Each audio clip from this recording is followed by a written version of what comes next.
Hi guys, this will be a GOAT commentary video for Commentary Monday.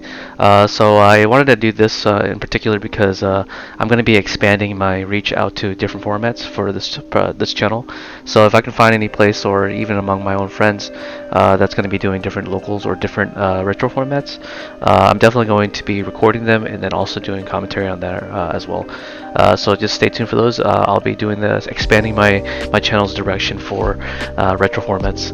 But anyways, we're going to start into the GOAT format. This is, I believe, round 4 or 5 of the tournament that I recently attended, so that I could commentate on these. It's going to be a Chaos GOAT control deck on both sides, or just GOAT control for both sides. So we're going to see, I believe, the left turn player go first. So it looks like player A decides to activate Pot of Greed early on just to see 2 new cards. I don't know if it's always correct to ever hold Pot of Greed in this format, but I think activating it is probably better than not activating it when you have it in your hand. Just because Delinquent Duel is a card in this format, so they might hit the Pot of Greed out of your hand, and if you set Pot of Greed, they might Breaker the Magical Warrior and destroy it. Also, Heavy Storm's another card too, and MST. So he activates Pot of Greed and draws 2. Then he starts his turn off with activating Delinquent Duel. So activating Delinquent Duel has always been like a controversy on activating on turn 1. It's not too much of a controversy. Most people tend to play it when they have it, especially when they're going first in the game. So when they activate it, the reason why you don't want to activate Delinquent Duo is because your opponent might have a Sinister Serpent in their hand, and it would just be a 1-for-1 as opposed to being a 2-for-1. And so you're paying 1,000 life points to discard a card in that scenario, and so you have to weigh the possibility of having that be a thing, or you have to weigh the possibility of whether or not it's going to generate you a +1 by activating the card itself. So Delinquent Duel has that thing. So you always want to see if you want to activate, if you want to operate from a standpoint of possibility. Possibility being they have the Sinister Serpent in their hand in their opening hand all the time, or you can operate from a standpoint of probability. And from the probability standpoint, opening up your one of Sinister Serpent in your 5-card opening hand is pretty low. So most people opt to go for the probability standpoint rather than the possibility standpoint. So let's see what he discards here. He discards a looks like he discards the Sakuretsu armor, so it trades with the Sakuretsu armor. And yeah, so worst fears have been pretty much confirmed here. He did discard a Sinister Serpent, so he did had it in his opening hand. So it was kind of unlucky for him, but also I guess the worst is that he loses 1,000 and he discards a card. He was able to take out a Sakuretsu armor. Okay, then he decides to do a T-set, I believe. Yeah, so he does a T-set here and passes here. T-sets are most likely, since he does have spell cards in his graveyard, the set card most likely is like a Magician of Faith to revive the spell card. But in the early in the early points of the game, it's most likely that you'll draw Nolman a Crossout. So oftentimes I usually set a bluff card in this scenario, so that the Nolman a Crossout typically just hits a card that doesn't really care about being destroyed by Nolman a Crossout. So standby, he activates Sinister Serpent, he adds it back to his hand. He doesn't activate Dust Shoot here, so it tells me that he doesn't have it. He matches him with a T-set here. So in this scenario here, I usually like to do the same as well. Since there's no Raikou, I tend to commentate Edison format, and because of Edison format, I normally don't advise doing a T-set to a T-set because they can flip Raikou and destroy it. But in this format, I guess they can flip Night Assailant to flip it and destroy the card. But typically, people don't set their Night Assailants going first, just because it would just be a trade with the monster. So yeah, I guess it could be a Night Assailant too. So even if you summon a monster and attack into the monster and as a Night Assailant, it was always going to lose. You're always losing that monster to Night Assailant anyway. So a T-set to match the T-set is always fine. especially in the first turns of the game. It looks like he tries to do a pro heavy storm here. So the pro heavy storm is very common in Go format. I don't see it as much in Edison, but definitely in Go format I see it very often. Having a T set is definitely okay, especially you don't know if your opponent's going to respond with their heavy storm back. So you don't know if setting 2 with the heavy storm is correct. So you can pretty much infer that he probably doesn't have a scapegoat in his hand. Because if he has scapegoat in his hand, he can probably set the heavy storm with the scapegoat, and then if he does heavy storm, he can just chain the scapegoat and get a clog board. But in the Go control mirror, I don't suggest playing or flipping. I don't suggest flipping scapegoat that early in the game because you do clog your board in that instance. So most likely this was correct, just to set the heavy storm by itself and see what the opponent has. He does trade the heavy storm with this the mirror force. So he probably flipped the heavy storm here because he probably wants to attack with this monster, but we'll find out what it is first. He could also tribute for a Parshath too in this scenario. Flipping the monster and then tributing for a Parshath is good because you can just attack the monster and then get a +1 off the battle damage. So any flip effect is good here, and it was a Magician of Faith. So it looks like he gets the Delinquent Duel here, and since he did add the Sinister Serpent to his hand, activating Delinquent Duel here is probably incorrect just because it would just be another 1-for-1. But it would, because the Magician of Faith is +1 in this respect, it is typically even though if he holds the Sinister Serpent in his hand, it's not too bad of a turn. Personally, I would have gotten Pot of Greed instead of getting the Delinquent Duel here. So he activates Delinquent Duel again, knowing the possibility that it might be another Sinister Serpent. So he hits. Looks like he hits a Parshath out of his hand, so it was a good trade here. And then it looks like he's hesitating to discard the Sinister Serpent, which means that this is 100% a Sinister Serpent. So he discards a BLS here, unfortunate for him. And now he's gonna flip this Magician of Faith with Tsukuyomi, and he's gonna attack the Sinister Serpent. Yep, and then he passes, I believe, depending on if he has a trap or not. Most likely he doesn't have a trap. But if he does have a trap, then he's been guising his plays pretty well. It makes sense that he would have a trap in this scenario because he did activate Heavy Storm right away. But it makes sense that he would Heavy Storm here because having a Mirror Force to the Tsukuyomi is pretty bad because you won't be able to recycle your Magician of Faith here. Okay, so he draws Return here. He gets a Sinister back here. So he has 3 cards to the opponent's 4 cards in hand. So he gets the Parshath off the Premature Burial, so he's able to attack the Magician of Faith and get him back in the game and draw a card. So now he gets the Pot of Greed now. Okay, then he sets a card and he passes here. So Heavy Storm being used now, he feels more comfortable to set the second back row. So opponent plays and player A decides to draw for turn. He activates Pot of Greed to draw 2, so get him back in the game to the Parshath. So there's a lot of things that can happen here. Definitely he can activate Scapegoat, but he won't be able to activate Metamorphosis to steal the Parshath here. If he sets the Scapegoat here, then he can't just flip it. He'll have to flip it after the Parshath that already attacks. And then pretty much have to take another 1900 damage. So he has to kind of address the Parshath right away. So ways that you can deal with Parshath with the Go Control Mirror is probably summon the Tribe Infection Virus to clear it. Another way you can do it is activating Brain Control or Snatch Steal and then tributing off with a Parshath of his own. So that's another possibility that you can do as well. So there's lots of lines of play here that you can do. He can also just he could just probably Snatch Steal and just not tribute off the Parshath, since the Snatch Steal will just give him an insurance every turn. So he does activate Snatch Steal here. Him not activating MST in the response to that, or Dust Tornado, tells me that it might be a Battle Trap. If it's a Battle Trap, the Snatch Steal is a +1 in this scenario. So it looks like he wants to keep the Parshath. I forgot that he does have the Tsukuyomi in hand, so he can actually keep the Parshath.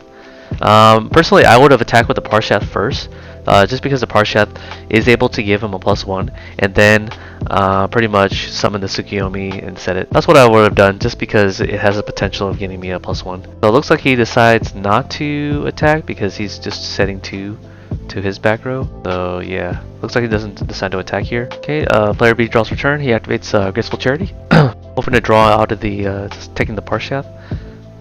He discards a Sinister Serpent, which is always a good one to discard off the Graceful Charity, and then he probably discards something that can't be used in this situation. So it looks like he discards a Magician of Faith. He summons the Parshath. He summons the DD Warrior Leader to run over the Parshath's 1400 defense. Player A decides to activate Call of the Haunted after the Parshath gets destroyed during the end phase, and then he activates Book of Moon in the end phase as well. So he draws return, he flips the Magician of Faith, he gets the Heavy Storm so that he can activate it. So it looks like he had a set Scapegoat to bait out the Heavy Storm. Pretty good play in my opinion, but now his board is clogged, so he's able to pretty much capitalize on not doing much. If he has a Thousand Eyes Restrict here, by tributing off a level 1 monster off the Metamorphosis, he can pretty much lock out the game from the other Go Control player. So he activates Metamorphosis here to make a Thousand Eyes Restrict. He steals the DD Warrior Lady, and he can choose to attack one of the Goat tokens. The cool thing about having the Tsukuyomi in hand with the Thousand Eyes Restrict is that the Thousand Eyes Restrict ends up being a +1 every turn by getting rid of a Goat token. When you equip a Goat token to a Thousand Eyes Restrict, it just gets removed off the board, so it doesn't actually equip. Then from there, you can actually flip the Thousand Eyes Restrict face down with the Tsukuyomi, and then flip them up again, and then absorb another token. So that absorbs gets you a +1 every turn. So he attacks over a Goat token here. He gets a Sinister. So he just passes here without doing anything.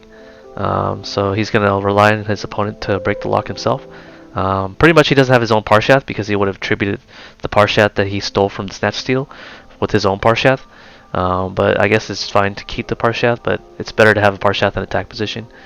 So he does the Suko loop, and he flips and takes out the token, and then without attacking, he just passes here, sets another back row and passes.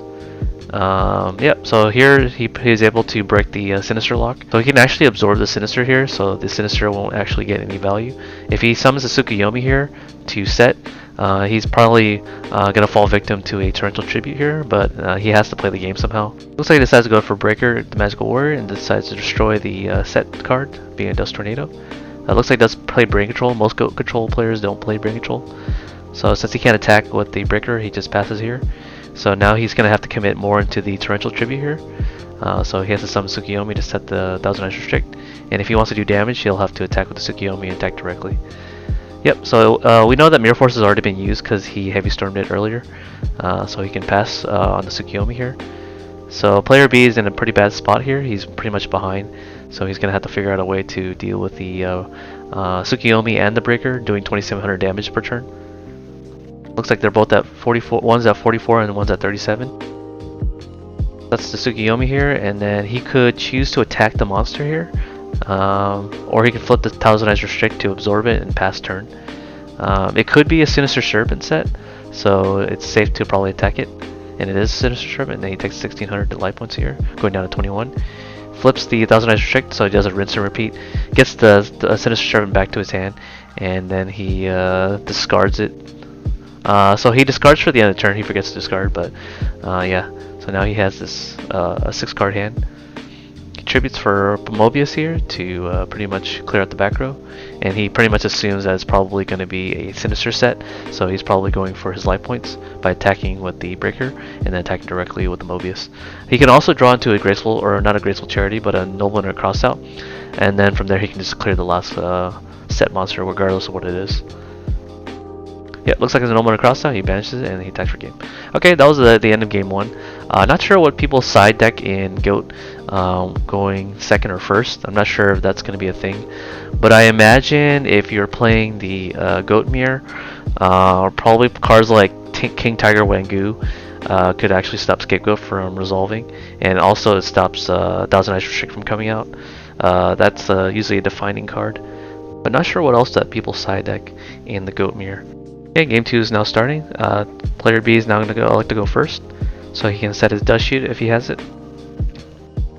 Does another T set here, so he doesn't draw Pot of Greed or Graceful Charity or Delinquent Duel here. If he has Delinquent Duel, it's probably because he doesn't want to play into the Sinister Serpent. So he does a T set, pretty classic Goat start. He activates Pot of Greed, so he draws it back to back, game 1 and game 2. So now he starts off with 7 cards in hand.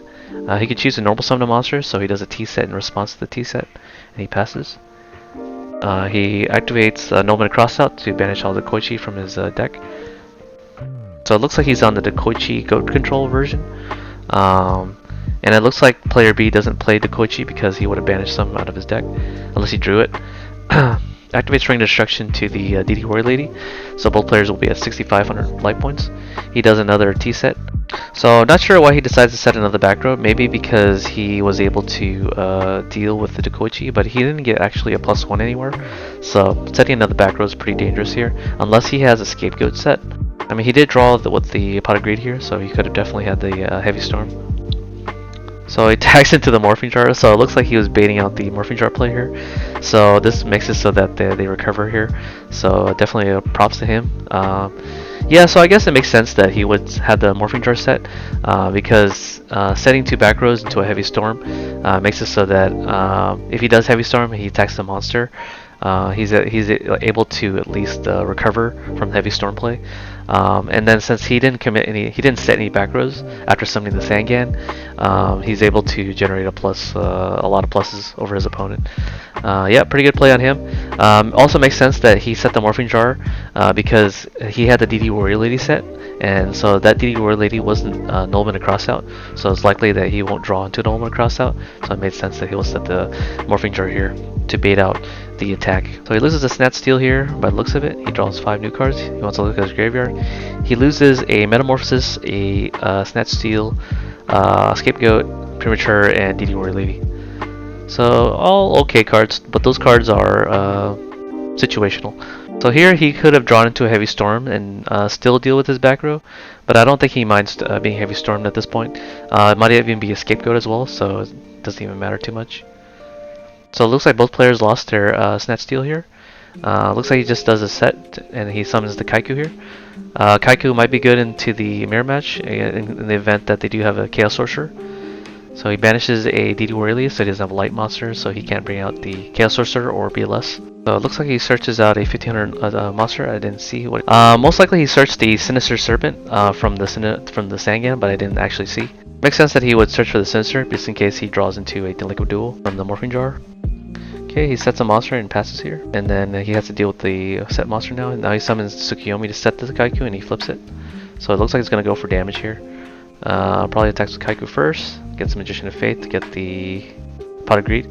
Then he attacks for 1100. He activates Scapegoat here to block the attack. Then he passes here and gets Tsukiyomi back to his hand. Activates Pot of Greed, draw 2.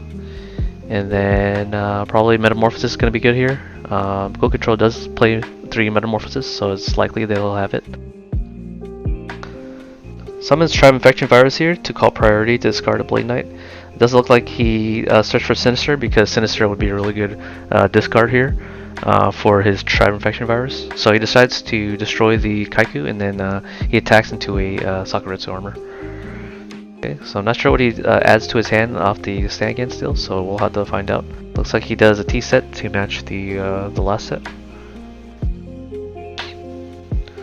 Does another T set to pass. And then he end phase activates Call the Haunted here to get the Magician of Faith. Looks like he might have a Book of Moon or a Tsukiyomi play here.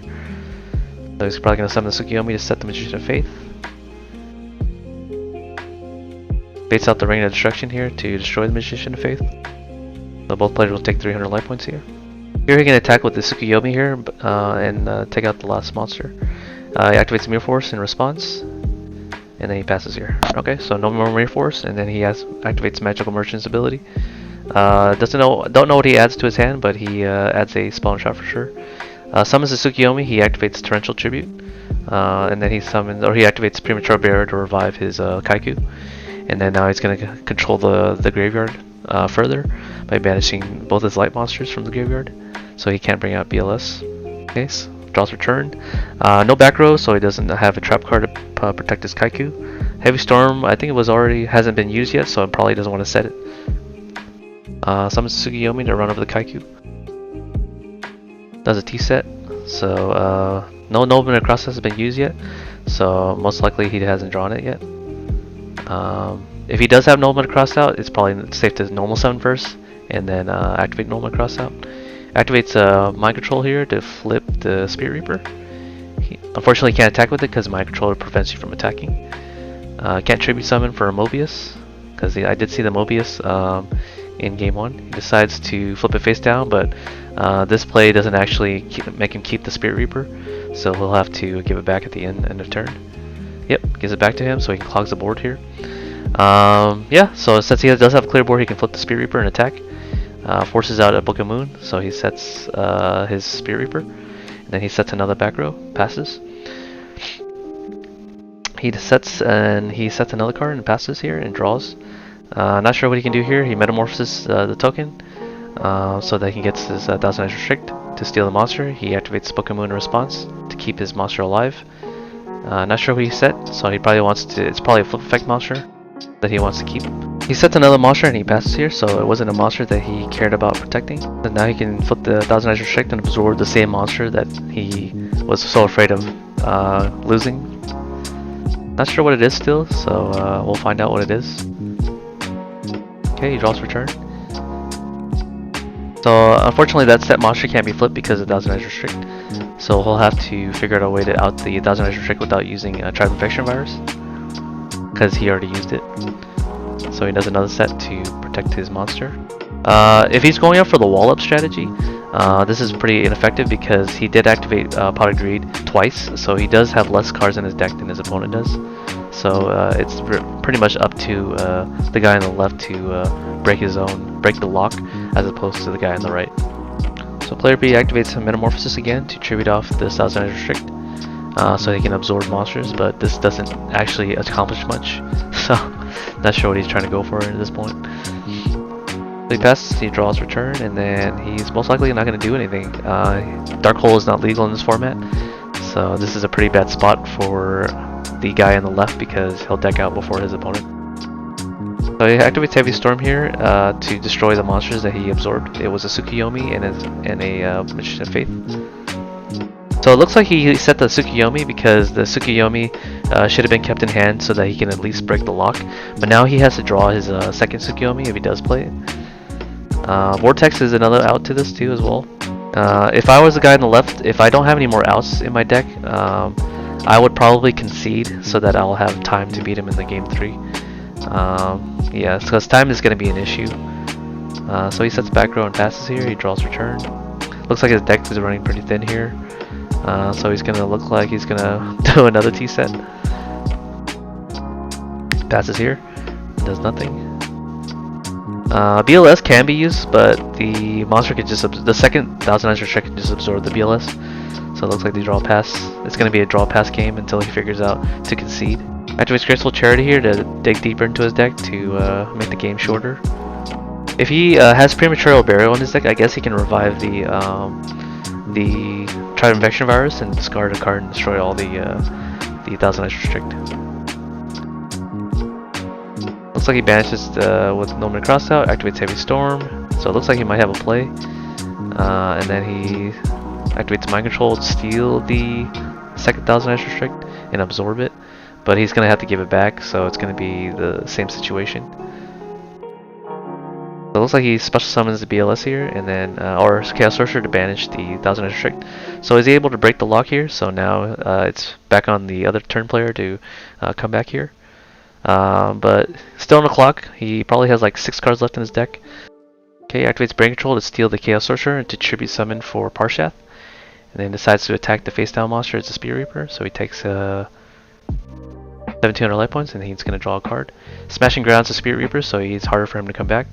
Activates the MST. He could special summon BLS here to clear the monster. He's pretty deep in his deck by now, so he should have it. So it looks like he concedes. I probably would have conceded a lot sooner, just because the Thousand Eyes Restrict lock was going to end up milling him out because he had less cards in his deck. Alright, so now we're going to go into game 3. So now going first, I would probably side in the Dust Shoots if he does have it. I'm not sure how strong Dust Shoot is in Go format, but I think having Free Knowledge is pretty good, even though you won't hit any card with the Dust Shoot. Okay, turn player A decides to go first here.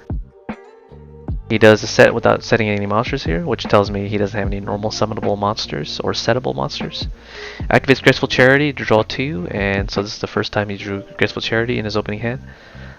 Discards the Parshath, activates the Liquid Duel here, so it tells me that the Delinquent Duel is probably a good player because he would have probably set the Sinister if he does have tribute summon monsters.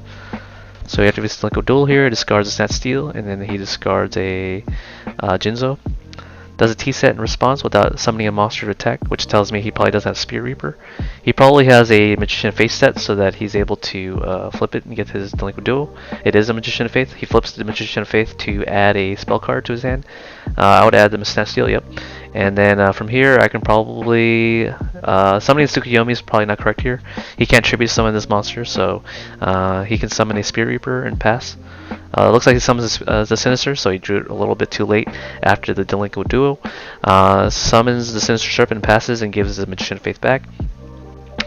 Puts the Magician of Faith to defense mode, just so he doesn't want to crash the Sinister, because the Sinister will be in graveyard and it'll go back to his hand. He probably has plans to get the Delinquent Duel back to his hand off the second Magician of Faith, so that if he does revive if he does get the Delinquent Duel somehow, he's able to activate it and make him discard another 2 cards. He flips the card. He flips the Magician of Faith, adds the Mirror Force to his hand, does a set to his 1 set. So the Mirror Force is fine. I mean, the Heavy Storm is probably not going to do much here. Sinister Serpent runs over Magician of Faith, or the Magical Merchant, takes 100 life points, summons the DD Warrior Lady. So the DD Warrior Lady is able to deal with the Sinister Serpent. So smart of him for keeping it alive so that he can deal with DD Warrior Lady. Passes turn here. He flips it to Koichi, draws a card, and then he activates Pot of Greed to draw 2. From here, he can contribute for Mobius if he does keep that in his game for game 3. But we'll see what he does here.